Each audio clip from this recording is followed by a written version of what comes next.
This week's episode of the Good Dude, Good Dad podcast is brought to you by BioPro. Use the link down below plus code GDGD upon checkout, along with Hidden House Coffee. Go to hiddenhousecoffee.com and use code GDGD on your checkout to receive a discount. Now, enjoy the show.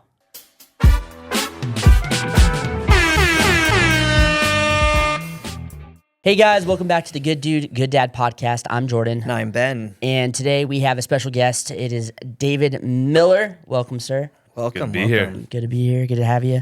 I'm going to read through a little bit about David. David works with Novus Global. He is the Chief Expansion Officer, an executive coach that's for pro athletes, high-level businesses, nonprofit organizations. You're a keynote speaker and an author of the book, Improv Leadership, How to Lead Well in Every Moment. But most importantly, you're a husband and a father. Sure. Thanks for coming on, man. Hey, it's good to be here. Yeah, thank you. Yeah. We've been trying to plan it for a little bit. We have. And then someone decided to be gone for 2 weeks on freaking vacation or Look, something. I needed, what do they call that? Sabbatical? Sabbatical. I needed to take a sabbatical. Well, but you talked a little bit about the sabbatical. Yeah. You were like moving heavy things. Yeah. Like you were not like sitting, hanging out on vacation. You No. were like No, he was. breaking down rocks. And I was literally, this isn't figure of speech. I was literally walking around 5 acres, picking up rocks about this size, putting them in a wheelbarrow, and dumping them in a creek to help it work better. It's what he wants to tell us. But I saw his what's the wife's truth? Instagram just ate they're a lot out of sushi, dining, no- sushi, Okay. freaking thrifting. I will say that we went on more dates in like the last 2 weeks than we have in 5 years. Yeah, I haven't had that in like 10 years. So Well, your parents I live don't right feel next to bad you. for My parents live 13 hours away. So yeah, that's good. But That's anyway, good. As you can tell, Jordan and I like to banter, and I haven't seen him in 2 weeks. I know we so. haven't bickered with each other for a while. respect it. Get it all in. You know what I mean? Like make sure it gets captured. I like this. I Yeah, like this this is a what we lot. do. This Now is we're good. Yeah. Yeah. But tell us a little bit about what you do currently before we go back to Sure. everything else. But like what does the Novus. Chief Expansion Officer do? What Yep. does the Executive Coach do for Yeah. Novus Global? Yeah, I love what I get to do with Novus Global. So Novus Global is an executive coaching firm. We work largely with like Fortune 500 companies, like CEO, C-suite, like I said, nonprofits, professional athletes. It really is like such a fun team to be on because like I don't know if you've ever worked in companies where they have like values, but they don't actually do the values. Like we have these like we call them go live values, where it actually dictates not only the way we coach, but the way we show up in our business. I came on. It was founded by a good friend of mine named Jason Jaggard. For about 10 years, I was coaching and consulting in like nonprofits and churches. He invited me. We used to joke with me. He goes, "Hey, when are you coming over to the dark side, man? When are you coming over to like be with some of these for-profit companies and spend some time with us?" And about 5 years ago, I took him up on it. And I got to say, like for me, everything kind of shifted. About 5 years ago, we had 15 coaches. My role is expansion, so that's fairly encompassing of like bringing on new coaches, so expanding our reach and expanding like the types of clients we work with. So I'm an executive in the firm. I oversee both of those departments, and I get a chance to coach some of the kind of top tier world-class leaders and athletes that I've ever had a chance to. And so it was funny. I remember when I first got here, I would go, "Oh, I'm coaching, fill in the blank," and someone else would go, "Yeah, I'm coaching the mayor of Cleveland," and I would go, "Great, I'm a loser," whatever's going on, and to come into the space and to go, actually, I'm in a season right now because I get to kind of draft off of this really powerful group of coaches. I'm coaching some of the more influential people in the world right now, and it is just a joy of my life for that to be my job. Like, who gets to do that? Yeah. It's pretty dope. I mean, obviously, and Jordan knows, but like I'm very interested in the coaching space. When we had lunch, I was just like, dude, everything you said, I loved. Yeah. And a lot of it, I actually think is like something I would be good at. Yeah. And then I sit back and I'm like, I can't give that type of commitment right now. Like my Yeah. goal is not that. My goal is someday I want to do that. That's it. Yeah. And, like when you were asking me, he's like, well, what does that look like right this second? I was like, I got a business I got to drive, Yeah.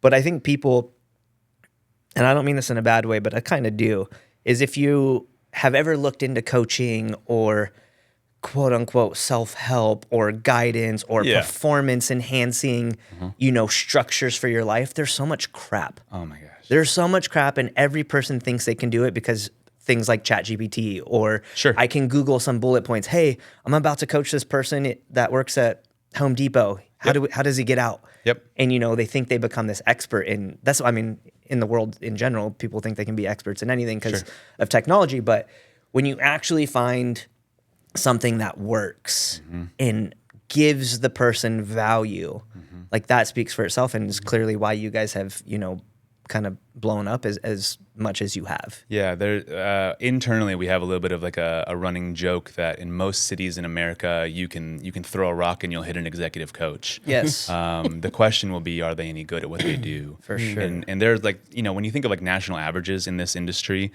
because there's not necessarily a governing body. So you can wake up, both of you can wake up tomorrow and go, I'm an executive coach, and you are. Yeah. For no other reason than you say you are. Right. You are one, right? And so it's fascinating to me, like how often, like I'll look up regularly, like how much does the average executive coach make in America?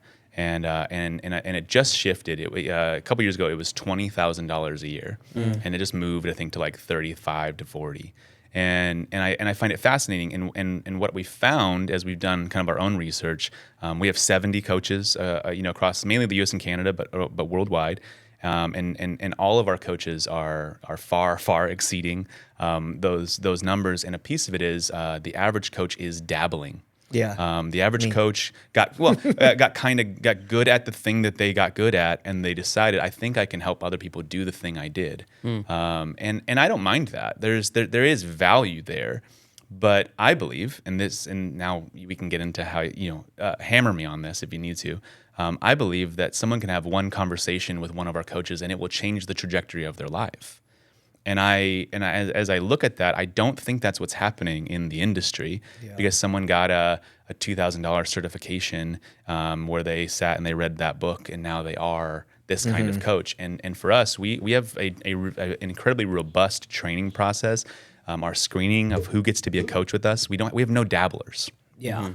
Everyone's coming in. They're all in on this. This is their main gig and how they like lean into their life. And then they have to go through a 6 month. I don't care. I was a coach for 10 years. I wrote other coaching modalities. I think I have 12 certifications in other, stuff, like playbooks and things. And coming into Novus Global as an executive in the firm, I had to get trained, and I had to go through a 6 month training for how we coach and what this style of coaching is. And when it first happened, I was like, well, wait a minute. I wrote a book called How to Lead in Every Situation. You know what I mean? Like, I'm like, I don't think you understand like what's about to happen here. And they were like, well, let's see how it goes. And I'm telling you that after that certification, my marriage got better. Me as a parent got better. Like the mindset of how to show up in the world like infiltrated every aspect of what I do. And I'm getting results with my clients that I was not getting. I was doing fine before. 10 years, I got okay at it. Yeah. And I had clients and it was going well, but I'm at a stage where that's like, I almost like chuckle about that season of life. Yeah. In comparison to what we're doing now, and thinking about the coaches that are coming in their first year of coaching, and they're coaching with us, and they already blew away what I did in 10 years at my last place. Yeah. And it's fascinating. It's a really, really fun season. I like that. Yeah. I think it's I'm anything that has anything to do with like bettering yourself. I feel like in the last, if I'm being 100% honest with myself, I didn't really care for up until probably like 2020. Yeah. It was just always, oh, dude, I've done all these things, or I've figured it out, or if I don't know something, I'm going to figure it out. Sure. But then, as we started having kids and the world crumbling from COVID and like trying to lead through that, and I went through my first like super gnarly lawsuit, and I like got wrecked, right? And it took me, I was like the first time, even going through the deployments I went through, all of that, it was the first time that I was just like, dude, I'm over this. Not over living, over just everything that I'm doing. And I was like, dude, I'm out, Yeah. And so when I met Hendry, and just even talking to him like radically like changed the way I started to think. And I'm the type of person where I need to do something to like actually do it, right? I'm not gonna sit and read a book and be like, oh yeah, I feel good. Yeah. Like I left one of Hendre's meetings feeling like, bro, what? You're a schmuck, right? And he just like caused this tension inside of me that literally made me be like, Yeah. hell no, right? And I went and I like something simple, but for me it worked. I ended up doing 75 hard. Yeah. Because I was like, I need something to get my brain away. Sure. Like I'm not gonna sulk. I'm gonna just go. Yeah. And it was when was it? Like September, October or something like that. So it was going into holiday season. And then every person around me, well, what about the holidays? It's like, don't worry about like what about them? Like if I can't do what I want to do because of freaking Thanksgiving, then I'm not doing what I actually say I am and who I believe I am. That's right. And all that to say is like I didn't really understand the power of those things until I needed it. Yeah. And I feel like that's the case for a lot of people, you know, especially high performers. I agree. There's there's this American ideal of pull yourself up by your bootstraps, which I actually don't think is a truism. When you look at people's lives and you see the other things that happened to help someone get to the place they're at, like I can look at my life and I can go, hey, I had different opportunities than someone else did. And yet I didn't do all this by myself. I'm sure my bootstraps were involved, but that it took other perspectives. It took other people speaking into my story. It took family and mentors and all kinds of things in order to get to this space that I can now go, I've been woefully underestimating what I'm capable of for years. And it's interesting because I think that is a foundational principle in our work is we believe that every leader, every person is woefully underestimating what they're capable of. Yeah. And in turn, we believe that every leader is woefully underestimating what their team is capable of. And we do that. It's a protective measure, right? So people are asking you about the holidays because it's protective, because it's almost like I hope you can't do it because that means that I could do it, and I don't want to think I can do it. And so there is this like our brain edits information. It makes us feel like we're comfortable in situations that clearly are not ideal for us, and we'll stay in relationships longer. And so it's like, how many of us have friends that it's like, we call it the fishbowl effect. They're in this relationship, we're all on the outside, and we go, hey, we've known for years that this was supposed to be done. You know what I mean? Like, and yet, this is still the way that this is moving forward. You almost you're willfully blind to it, or that thing that's happening in your company that it's like, like we all know, that is untenable and that doesn't make any sense, and that you're capable of far more than that. But we've convinced ourselves that it's okay enough. Yeah. And so, I'm doing my best. And I can sit in that space. And I just have this like really firm belief that there's a future version of every person that is begging to come to life, and they're looking at back in the hourglass, going, hey, if you would only let me run, come play. And so I remember thinking about even I mentioned. In all marriages, right? There's we had I married my college sweetheart. We've been together, married 17 years, together 20 years. An amazing story. Like she was dating my roommate, and then came in, and my roommate went, I should not have introduced you guys, right? And then he was the best man in our wedding. It's That's cool. So fun, so beautiful. And like all marriages, we had a season where it was like this is really hard. Yeah. Like this is man, we're having to really put in some effort here in a way that I didn't feel like we were before. And I think many people would then go, well, I guess I'm out. Yeah. And I think for us, I had I remember, and actually it was Jason, and I don't even know if he knows all of this, but Jason Jaggard, I heard him speak, and he said his kind of tagline in one of his talks was, do you want to have a marriage that just doesn't end in divorce, or do you want to have do you want to live an epic romance? Yeah. And I went, holy crap, I want to have an epic romance. And I don't know how to do that. And I started asking myself, am I willing to do what it would take to see if that's possible? Yeah. And worst case scenario, it's light years better than it is now. Yeah. In best case scenario, I'm living a love story that people will write about one day. Yeah. That's the game. Yeah.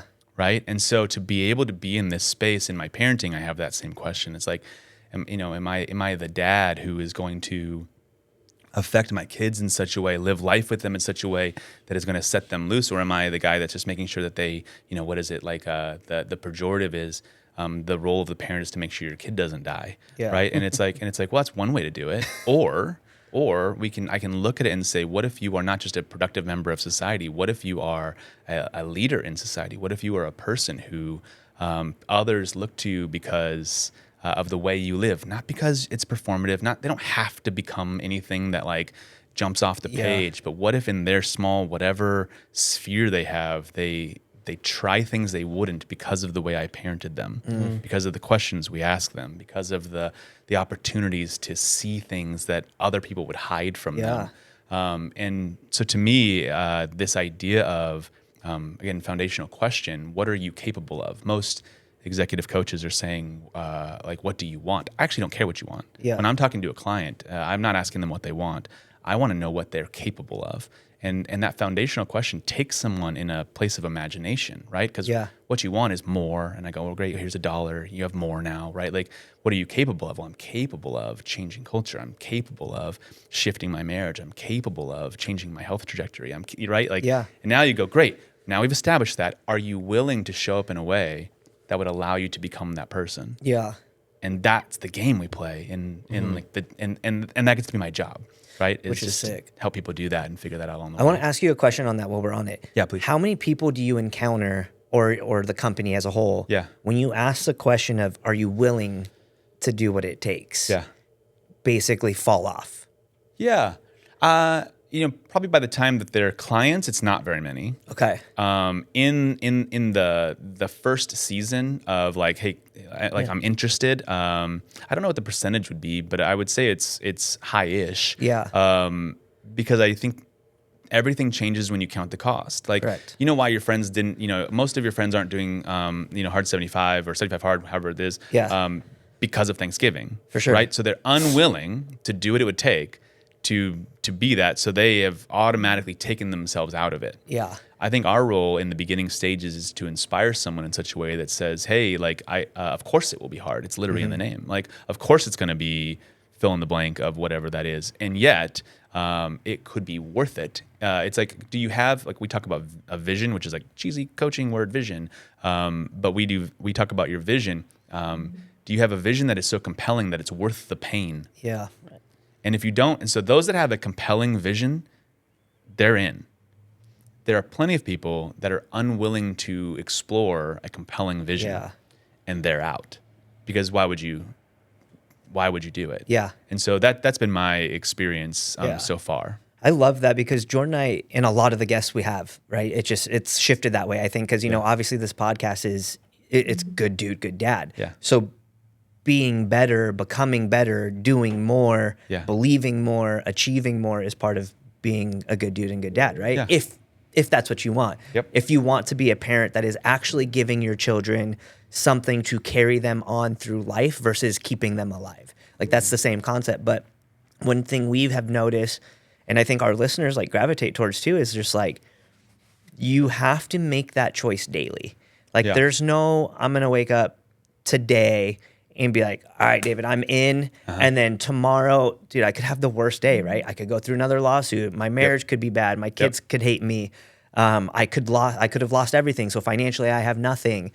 So I have to wake up tomorrow to make that choice to still be like, yo, I'm in. That's right. And that's the one thing that I feel like we have been kind of on this kick lately of just like daily habits, micro habits, whether it's waking up at 5 a.m. and reading your Bible and or working out, whatever it is, right? You wake up at 5 a.m., but that's your one habit, right? If you're used to waking up at 8 a.m., your one daily is like that 5 a.m. And so I think I wanted to ask that question because if you're constantly dealing with people, and you guys are a little different because I don't mean this in a negative way, but I feel like the average Joe is probably not seeking you guys.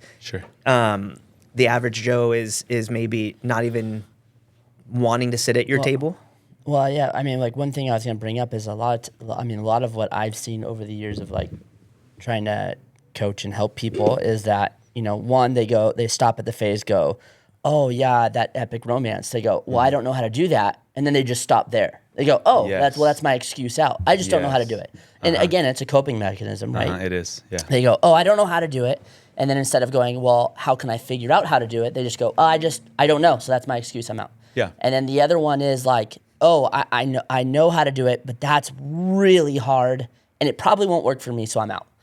And then it's like, okay, well, that's where we kind of stepped in and we're trying to at least create these. It's like, okay, if let's say those two are your excuses, they might stay your excuses. You know, you might not have your why big enough for, you know, it to drive you. Start with your micro habits and watch how that might end up changing your mindset to going like, well, if I can do this, then I can do this. And if I can do this, it's like you were saying, once you realize you don't want to see someone else do it because then you go, oh, it is possible now I have to do it. But then it's like, okay, well, I did this. Well, maybe that's going to then lead to, well, then I can do this. Well, then I can do this. And it sets off that chain reaction that lights something. Yeah, it's a muscle that they're starting to like. I couldn't lift this much weight at first, and now, but I lifted as much as I could, and then I got stronger, and then I got stronger, and then I got stronger, and now I can do the thing that I once thought was impossible. There's a concept that I'll in the beginning of meeting someone, in the beginning of understanding someone's story. What I'm looking for in them is I'm trying to figure out that, like I guess the quote is, a mind once stretched by a new idea never regains its original dimensions. Yeah. And there's a concept in there that I'm saying my role in the beginning of a relation, in like a coaching relationship or like a friendship, is to stretch someone's mind in such a way that they are dissatisfied with what is and long for what could be. And to me, I think that most people, again, try really hard to be satisfied with what is. We learned from our parents not to complain about what we have. We learned from our boss not to ask for opportunities that that we're not ready for. There's a semblance of wisdom in some of that. But to like, my hope is that when I talk with someone, my hope is that when people listen to your podcast, they leave the episode feeling dissatisfied with the normal of their life. And whatever aspect of their life that they're could be dissatisfied with, and not dissatisfied to then go into like the deep dark place and go, well, I guess I'm terrible, but dissatisfied in a way that is motivating. Yeah, like that tension. Right. Yep. And so you go, hey, like, like, what if it could be different, and what if you were so inspired that by the way it could be different that you again. Going back into what is like disappointing now. Oh, 100%. That, I think, is something that helps people understand like what the next step is. Now, not to say that I or anyone is like perfect. Like I underperform or simply perform at many things, right? And so I get overwhelmed in my life. Just like anyone would get overwhelmed in their life, I just have that second layer that invites me to think about if I'm willing to do something about it. And sometimes the answer is no, and other times the answer can be yes. I get to decide, and so I think that's the game that I think we're all kind of trying to play. Yeah. Here. There's a story that I love that it was like this man walked up onto his friend's porch. And there was a dog sitting on the porch, and the dog just starts howling. Just and he goes. After like 5 minutes of their conversation, he goes, "What is wrong with your dog?" He goes, "Oh, he's laying on a nail." He's like, "Well, why doesn't he get up and move?" He's like, "Well, it just doesn't hurt bad enough yet." Yeah. And it's like you gotta those friction moments, like you were saying, once you take people to that place where it's like it hurts bad enough in a good way to make a move. Yeah. And it's like that's huge. And I love how also you said like.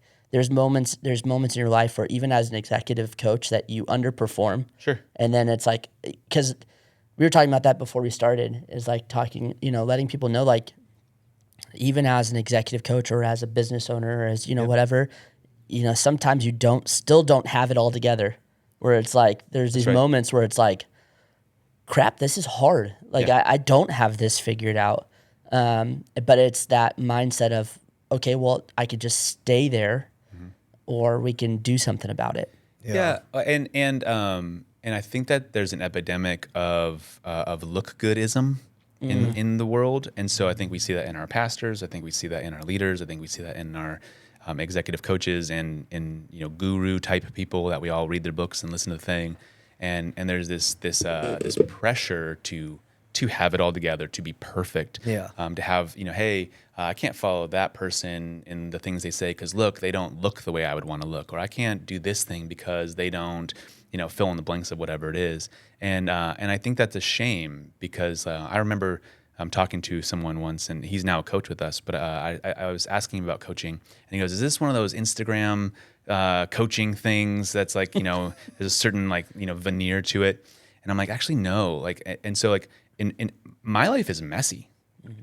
Like my life today, as someone that's accomplishing, I think, some great things and moving in some interesting places, it is a messy life. My health is messy. I've listened to some of the podcasts and listened to some about around your health, and I think that it's fascinating to go, hey, what do you do when actually there wasn't something I could have do about it? I have a condition right now where my the muscles in my legs are slowly wasting away.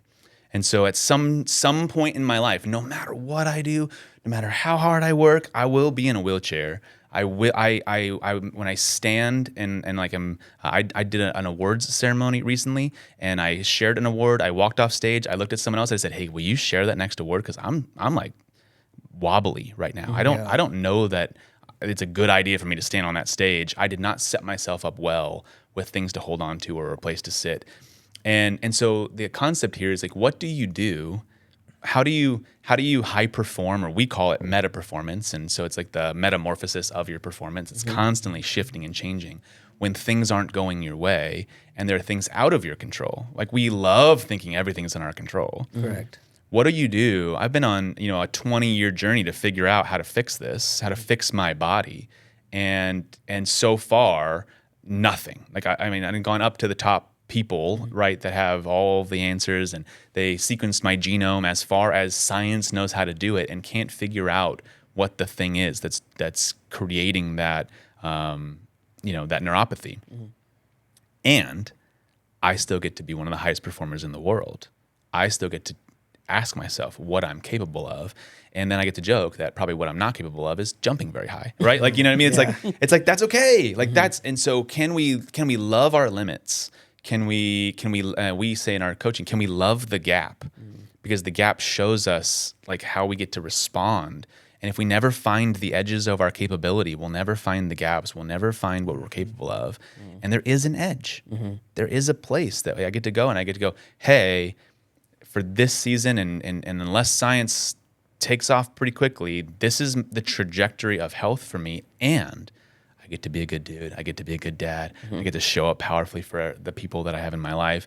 And oh my gosh, I found a job that I sit in front of my computer, and I don't have to walk all day, and I don't have to this all day, and I don't, and wow, what an incredible gift in the midst of the heart of all of that. Yeah. This might be a harder question to answer, and I'm actually really stoked that we went down this route, because I feel like you're giving so much value to a listener right now. But the people that are going through something hard, where you could have every excuse right now to be I'm pissed off. And I'm sure you have those days. Sure. Right? There's no way, it's impossible not to, right? Yeah. But you could totally have that victim mindset and mentality that unfortunately a lot of the world currently has, and is not willing to do anything about it, nor do they think they have to, right? Because everyone wants a seat at the table. Yeah. And in today's culture, and I'm going to just say it, but I think obviously because of social media and this instant gratification and this ability or this notion that people are experts in everything, right? Yeah. Wanting a seat at my company's table. Yeah. Just because they're there. That's not how life works. Yeah, but sure. People are starting to be conditioned to think, hey, you can go on strike. Hey, you can go do this. Yeah, sure. They owe you. And you're wait a second. I've given 15 years of my life and millions of dollars to do this. What do you mean you deserve a seat at my table? What would you say to the person that does have this victim mindset of, man, my situation's awful. I didn't have the same avenues as the three of those guys sitting in that room, or you know what I'm saying? What would you say to that person? Yeah, so this is something that that we could talk for hours and hours about. But I'll give you an overview. One of our values is ownership, and the idea of ownership here is like if you've ever read like a book, The Three Laws of Performance is a really interesting. There's an idea here that that every experience you're having is an experience you're creating. And if that's, and I actually see that as a positive. Now, it's not to say there's not injustice in the world. It's not to say that there is not, there are not terrible things that happen. I did not create my legs wasting away, but I do get to decide how I respond to it. Yeah. I do get to decide what my role is. I could go, well, I guess I'm a couch guy now, right? You know what I mean? Yeah. And I just, that this is life now. Or I can decide, what the next steps are. So when I'm talking to leaders in companies where there feels like there's like an entitlement, there is like hey, if you haven't been given a seat at the table, I wonder if you haven't proven you deserve a seat at the table. What would you do if you were determined to add so much value that Ben would be an idiot to not give you a seat at the table? And that's a very different game for someone to play versus, well, I show up and I do my job and I go, great, that is the bare minimum. Welcome to the bare minimum of like doing a good job for what you've been paid to do. Right. How do you add value in a way that the thought of you leaving like makes Ben hyperventilate? How do you show up in a way that the thought of you not having a seat at the table, like one day he looks at himself and says, I should have done this earlier. And what if it's actually on you, not on them? I think so often we're waiting for someone to give us the thing, right? Like, will you give me the platform, give me the raise, give me, and the invitation. Often when I'm working with a client or young adults, when we're doing things, we'll actually do things. Many of our coaches will volunteer our services in like the prison system, and so it's their people that are being let out on parole, and we're going, hey, what does it look like for you to take ownership of what's about to happen and the life that you're going, and how do you add value to society in such a way that like the thought of going backward is like it doesn't even enter your mind. And so there is something to like it is not to say that there's no such thing as being a victim, and we still get to decide what we do with our experiences. And so like it's interesting when you say I didn't have the same XYZ that you three had. Well, man, I slept on a couch for my entire childhood. I didn't have a room, right? So it's like, oh yeah, well, and then this happened, and then this happened, and then I, went and I, flyered cars with my business card to sell them long distance phone, plans, because that's what I knew at the time in order to get the next opportunity. And so, like, I all the time think, man, if my family life were better, I wonder what would have happened. If my health were better, I wonder what would happen. And I actually think that's a trap. Yeah, 100%. For people to live in. I think that there's the invitation is you can live there if you want to. The invitation is to go, based on how I'm wired, what I have, the skills, the things that I have been given. There is a next level to my video game. I don't know what the next level is. But there is a next level to my video game. And so this is, it's not to say that everyone can play in the NBA because that's not true, but it is to say that whatever you're doing now, there is next. Yeah. And then same with the small habits. And then there's next, and then there's next, and then there's next. Yep. And so to live in that space versus, well, Ben won't let me. Yeah. Ben won't let me is a disempowered way of looking at your life. Someone else is in control of your life. And I want to be in control of my life. So I will show Ben is a great posture to have in my assessment. Yeah. Yeah, I mean, so how do I want to say this? I love telling people, I'm like, hey, there's something in your life that you can own. Like there's some portion of every situation, for sure, of everything that happens that you can own. Yeah, where it's like, and it might be like you got dealt a bad hand. Like, yeah, you did get dealt a bad hand. Sure, like 100%. Like no one is gonna argue with you that you got dealt a bad hand. But it's like, okay, well, you can keep having that bad hand, or there's some portion of that you can take control of and go like, hey, I can take control of. Like you're in a bad marriage, like there's one small thing that you can't control her reaction to how you react to how you treat her. That's right. But you can control how you treat her. Like that's exactly it. In an argument, you can't control that you're in the argument, but you control how you respond to the argument. As a parent, you might have a very difficult kid, and it's like you can't control that they're difficult, but you can control how you respond to the difficult nature of how they're being. And there's I love that you said that, because it's like, okay, well, once you understand what that little chunk is that you can take, that you can control, then it's like, okay, well, how do I go about setting things in motion to handle that? Yeah. Yeah. There's a question because I'm usually on dad drop off duty for school, and so I've gotten away from it over the years, but I'm reminded of it for most of their elementary school years with my 3 kids. The question would be, what are you going to do to make it a good day? And I guess there's a notice here, right? It's not, was it a good day? What will everyone else do to make it a good day? What will you do to make it a good day? How will you show up with your friends? How will you show up with your teacher? How will you show up with our family? That, like, what if it's on you? And so from like kindergarten, it was hey, so what are you going to do to make it a good day? And before they would get out of the car, they each had to give me something. I'll be a good friend and a good listener. I'm going to help someone with something. I'm going to volunteer for my teacher. I'm going to, write mom a card. I'm going, write whatever it is. And it's like, I want them to like understand that they have agency in their life, that life doesn't happen to them. Yes. There are things in life that will happen to them, but if they walk out and it was like, today was a bad day. Oh, well, interesting. Like why was it a bad day? Well, my teacher did this. And so, then you take that into like companies. Like, one of the things we do in our training is we'll say, and it feels like it's a trap, but it's not. We'll go, hey, where does value come from? And most people believe that value comes from others. So, hey, when I'm a teacher, or my kids, my kid has a teacher, it's like, where does value come from for my kid's class? And as a parent, I think the teacher. And it's like, not necessarily. That they contribute to it. Hey, where does value come from at Hidden House? Well, like my boss. Yeah. Well, they contribute to it. But what if value comes from the full participation in your life? I bring the value.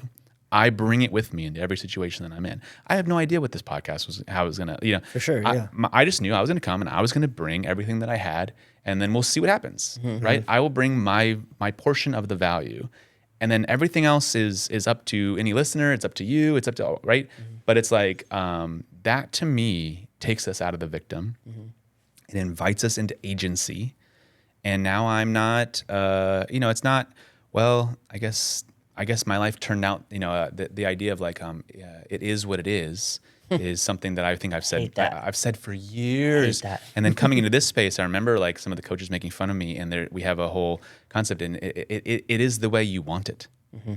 And I don't like that, because I don't want my legs to be this way, or I don't want, I am in like a really beautiful season of my marriage, but in a tough season of my marriage, I'm like, I don't know, I don't want it that way. Yeah. And there is this like concept of, if you, at first we buck against that as a concept, but what if you leaned into it? It is what it is not true.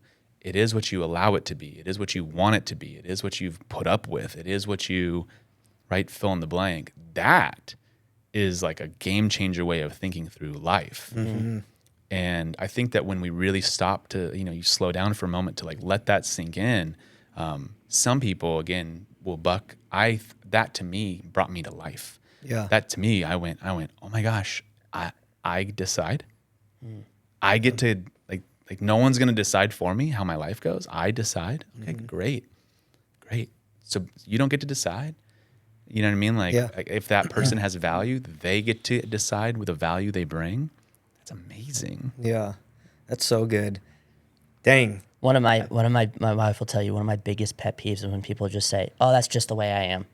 I hate it. And it was funny because when we first got married, we moved in. My mother-in-law moved in with us, and that was like their two phrase. And I was like, and I literally, it sounds kind of like a dick move, but I was like, we will not say that in this house. Yeah, They're sure. like, what do you mean? I was like, no, it's not who you are. That's who you're choosing to be. So Exactly now you right. can either choose to stay like that or choose to not be like that. But I don't want to hear that just the way I am. You can say, that's who I'm choosing to be. Yeah. And I'm like, I'll even accept that as an answer. And they were like, Exactly right. who the hell are you? And I was like, yeah. I was like, you know what, you married, but I was like, we're just not gonna do that, The invitation to acquiesce our impact on people is a tragedy. Yeah. Yeah. Right. So again, like that's just the way I am. is a tragedy that I think we've allowed, because it actually lets someone off the hook of thinking about their impact on others. Oh, 100%. And so why do you have a hard time with my impact? That's just the way I am. Makes it your fault, your problem. Yeah. And again, you go back to like, no. I just choose to say things harshly. Yeah. I just choose to, avoid the tough conversation. I just choose to leave the toilet seat up. I just choose to fill in the blank of whatever it is. And it is not the way you are. It is what you've decided, how you've decided to show up in that context. Yeah. And again, like that's like a beautiful invitation. Right. If you really do like think about it. Yeah. I hope that irritates someone listening right now. I really do. Like, do. I hope 100%. it frustrates the crap out of you, because that's real, and it shows up in the way we choose. And if our podcast and what we're wanting to get through is simply creating better men, that's just a summarized version of that, right? Yeah, creating better men. Sure. Every single time I'm sitting in this chair and listening, like I'm gaining something from you, right? Like you said, David, you showed up and brought value, and I feel like as our listeners are listening, if you don't see the value in what you are saying right now, that tells me, like, to the person that's listening, you clearly are who he's speaking to. Like, if you think you have it figured out, like, you're wrong. Yeah. Right? We'll say to clients, pay attention to where you're defensive. Yeah. 100%. Yeah. There's gold there. Yeah. Pay attention to where, you hear the thing and your gut reaction is like, screw that guy. Yeah. Like, pay attention to that there's probably something protective happening that we can start to play with and see what is it like that made you, where you feel so defensive in that moment. Like, Yeah. and so I think that part of my job as a coach is to agitate. Yes. Yeah. Part of what I do is I want to say something that kind of like puts it right. It's the concept is like, let me show you yourself in the mirror. Hey, let me just so here's what you just said. Is that how you look? Yeah. Right? Is that what you mean? And typically the answer, oh, no, you misunderstood. Oh, good. I'm glad that I misunderstood. Yeah. Come with the thing that you actually mean then. Yeah. I had a meeting on Wednesday, older gentleman, and he said a couple of things, and I don't think he was used to someone responding in the way I responded. Yeah. But I was just me, I'm blunt 24/7. You're Ben. I literally was just like, well, what you just said is the most false statement I've heard. Yeah, that's right. And he looked at me, he was like, no, that's not what I meant. I was like, no, say what you mean. That's right. I was like, I'm not mad. I'm just saying, like, what you just said is false. Yeah. And so I'm not going to sit here and not say it's like true if it's not. And he kind of looked at me, took him a second. He's like an East Coast guy, 67, I think he said. And he looked at me, he's like, I heard you were blunt. And that was it. And I let it go. But that notion of the second I challenged, he was very ready to be, oh, no, you misunderstood. And I was like, no, I don't. Maybe I did.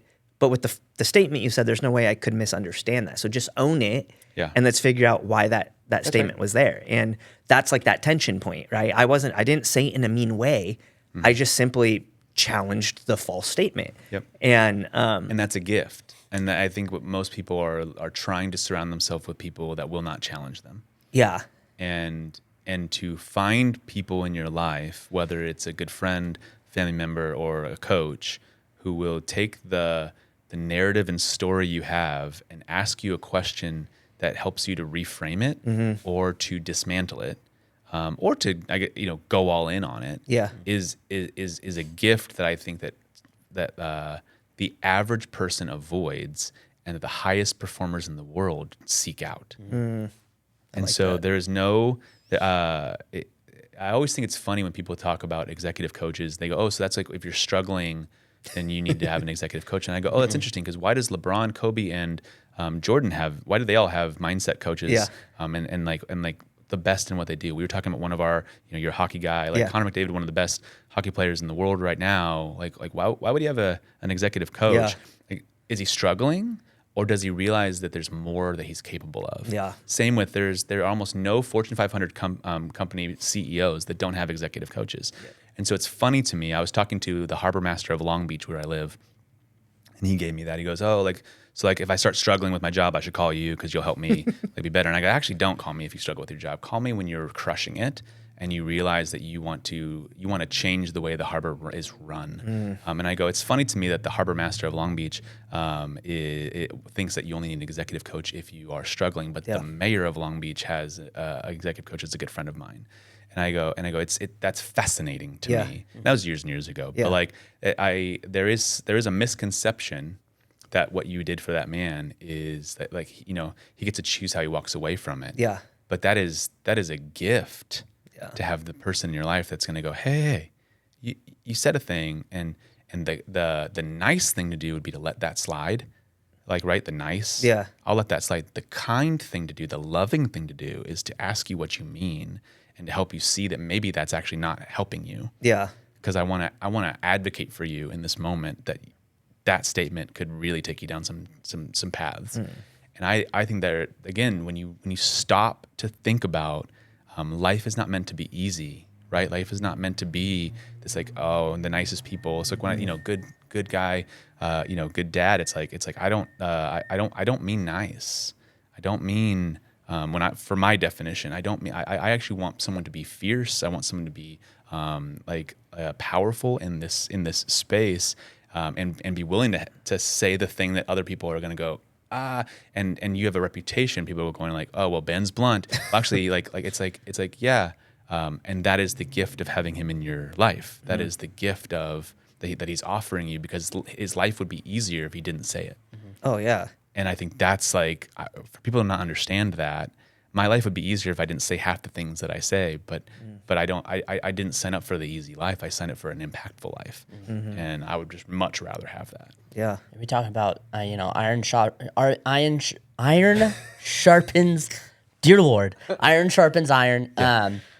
People talk about that all the time, and it's not the most effective way. I mean, it's not the nicest way to sharpen a sword. It's violent. It sparks. It's heat. It's abrasive. Right. Like, if you're really wanting to, like, I don't know if anyone's ever sharp, you use a nice piece of leather and you can get a really nice fine edge on a knife, and it's like very smooth and easy and gentle, and it produces something that's okay. But iron sharpens iron is a violent action. It's abrasive, and that's like, I mean, we talking about that. Fill your life with people around you that are going to challenge you, and that when you get pissed off like that, that's like the first warning light in your head should be like, maybe there's something I need to pay attention to there, instead of, screw that guy. So that, dude, you've brought so much value I don't with even all wanna this ask you different the stuff. questions, except for the one. Maybe. Well, you just answered what it means to be a good dude, good dad for you. Sure. I mean, if you want to add more to it, you can. But the last one is, if there's one actionable step that someone was trying to take today to do some of the things that we talked about today, what would you suggest to them? I'll do one that will feel more self-serving than I mean it, but there is like we have an assessment at Novus Global that is called the Meta Performance Assessment, and it really does ask questions to help you kind of get out of the rut of it all and start to identify, like, where could you be coasting when you actually have the capacity to move beyond it. And so I'd be we normally like we charge for it and we do things. I can give a link that we won't do that with your listeners. That'd and so be really cool. they can get into that. So I'd be happy to do that. But I think that with the average person, I do think there is something to, like, if you allowed yourself to slow down, you turned the noise off, right? Because distraction culture is killing us. So if you were to, like, put the phone down, turn Netflix off, and actually sit with yourself for a moment and begin asking yourself that question of what am I capable of? What are the things that my heart starts beating quickly when I think about, if this were possible? The cheesy questions around it is like, if you couldn't fail, what would you do? And often the answer to questions like that, we immediately stop because we go, but I'll probably fail. And so we put it out of our mind. And so to invite someone into, where do I feel like I'm coasting? Where do I feel like I show up and I'm doing my best, but I'm actually nowhere near my best? Yeah. And if you were honest about it, and maybe you have that friend, maybe you're friends with Ben, maybe, and he would go, yeah, here are all the ways you suck. But like, if there are ways to lean in that for you, that I truly believe that there's a next level for you as a listener. and it's worth exploring it. It's worth like letting your heart go there. And so that's it's a little, existential maybe, but that's what I would do if I were listening. Actually, I'll take it. That was very solid. I'll definitely take that. I'll take test. that for sure. I think the biggest takeaway from this is we always talk about being stuck, or we always talk about I had a bad hand dealt to me. Yeah. But the common theme, I think, for almost every single guest that we have been fortunate enough to have brought onto this podcast has their own version of what you're saying, their own version of ownership in whatever it was that caused them to be the guy that's sitting in the chair now. They had something, and every single one of them took a step to be able to be the guy that's sitting in the chair. That's it. And I think that's the biggest takeaway. And it's something that I might be blunt. Like if you've ever met me and you know me in person and away from the camera and the podcast, like I am a very blunt person, but I'm also harsh on myself. And when I'm not performing in the way I know, like I say it. And like Jordan challenged me recently with something with me and my wife, trying to work through something. It's the first time in our 12 years of being together where I kind of just was at this loss. Yeah. And it's something I very much have control over. But then I have this this thing in my mind that I've never wanted. So this thing I have control over and this thing that I've never wanted is what is causing this thing, you know? Sure. And so I had to kind of take a step back and be like, all right, there's a difference between just saying you always knew. Like you married me, you always knew. This was never an option. Yes. And then there's this thing where it's like, well, I promised to always be that guy for you. That's it.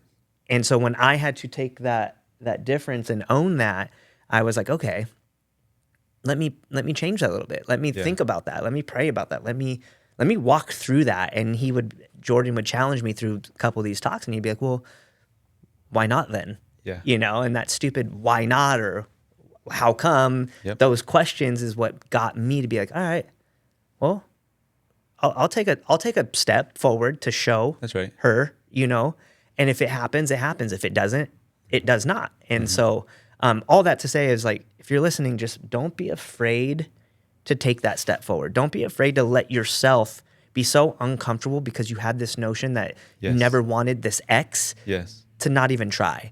And thank you so much for like sharing all that. I'm probably going to end up listening to this a couple of times. Like I feel like you just gave our listeners a free insight to what it could be. Yeah. And I love that. I like that these podcasts never go the way that we plan. Ever.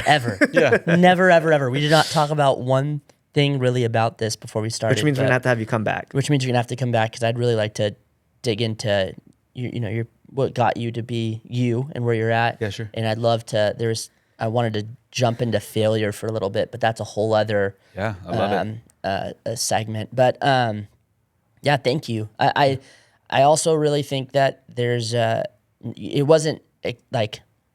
wasn't said directly, but it was insinuated that there's at every level, whether you are starting or you're LeBron, there's learning to be had, and there's challenging to be had, and there's a journey to go through. There's transformation to take place. And nobody is there. Like there's not no such thing as a rival. There's nobody there. Right. And if you understand that, if you're at the beginning, that gives you hope. And if think you're towards the end, that gives you excitement. Yes. And there's hope and excitement are the driving forces of life, I think. Like that. Without hope, a soul dies, I feel like. So, dude, thank you so much for coming out. Thanks for having me on. This is fun. Fantastic. What's your Instagram or anywhere someone would, if they wanted to reach out to you? Yeah, find you? I have the privilege of having one of the most common names in the world, David Miller. So try and Google it. You won't find me. I think a long time ago for Instagram, it's I'm David Miller. Okay. And he links it all too. Yeah, but I'll if you're find it. only listening, Novus.global is our website. Yeah. And I just think if I'm all over on there. So Yeah, I had Googled David Miller Novus Global, and it immediately took me to your LinkedIn. So it was pretty easy to find that way. Perfect. So if you guys are looking for him that way, and for some reason you're not checking the show notes, Yep. you should. Yeah. But don't be lazy. It's not just who you are. Way to grab that for yourself. Yeah. like little self-serving on that one. That's maybe not for them. That's for you, but that's all I'll right. take it. Sitting on my little throne over here. But as always, guys, remember, check out the show notes. Please like, share, subscribe. I know there's someone out there that could use this episode, so please share it with someone that you think might be used to. Wives, please don't send this to your husband and say, be a better person, because that's not going to help at all. But as always, be a good dude, be a good dad.